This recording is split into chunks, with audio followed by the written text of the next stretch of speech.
Today we're going to be reading The Garden, the Curtain, and the Cross. A very long time ago, right here in this world, there was a garden.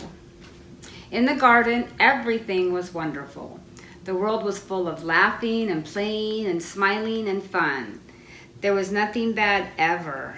There was no one sad ever. And best of all, God was there. Hello, Adam. Hello, Eve. He made it all. He was in charge of it all. He loved it all. People could see God and speak to God and just enjoy being with God. Eve, God's here. He wants to walk with us again. How cool is that? Yay! I bet it's going to be even more amazing than yesterday.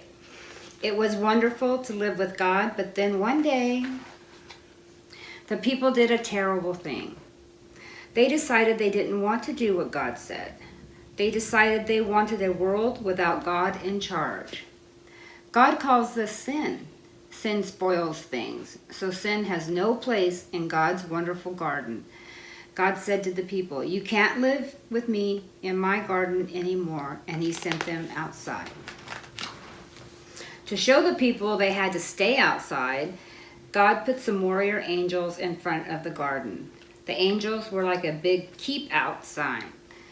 Now things were sometimes bad and people were sometimes sad, but people still kept sinning because they didn't want God to be in charge.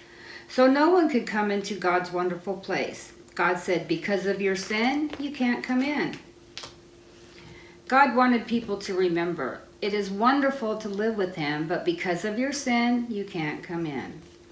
So he told the people to build a special building called his temple, where he would live. In the middle of the temple was the most wonderful place in the world, the place where God was. With nothing bad and nothing sad, it was very exciting. But when God told people to put a big curtain around his wonderful place, the curtain had pictures of warrior angels on it. It was a big keep out sign. For hundreds of years, the temple curtain reminded people that God said, "It is wonderful to live with him, but because of your sin, you can't come in." Babies became grown-ups and had babies, and those babies became grown-ups and had babies, and those babies became grown-ups and had babies. Hundreds of summers and winters passed by, and the keep-out curtain stayed in the temple. Then one day, God the Son came to live in this world as a person. He was called Jesus. Jesus always did what God said. Jesus never sinned. And Jesus visited the temple where the keep-out curtain hung.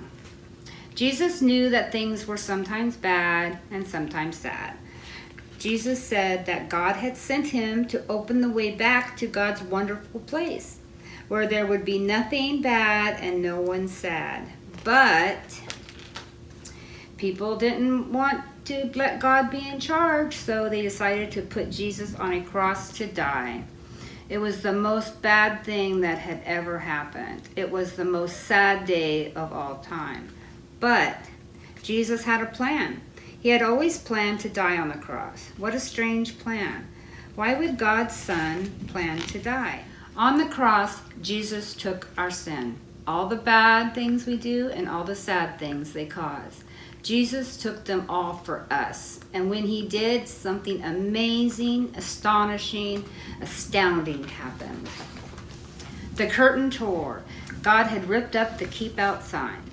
God's wonderful place is open again. Because Jesus died, we can go in. After Jesus died, his friends put him in a tomb. They were very sad. For 2 days, nothing happened. Then the next morning, Jesus' friends went to see his body in the tomb. And it wasn't there. He's not here. A little later on, Jesus' friends were all together, and suddenly Jesus was there, alive. Suddenly, his friends weren't sad. Now they were so happy.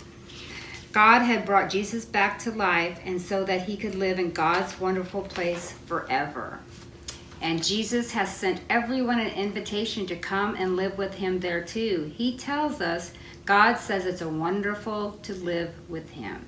Because of your sin, you can't come in. But I died on the cross to take your sin, so all my friends can now come in. We can live with God forever. There will be nothing bad and no one sad.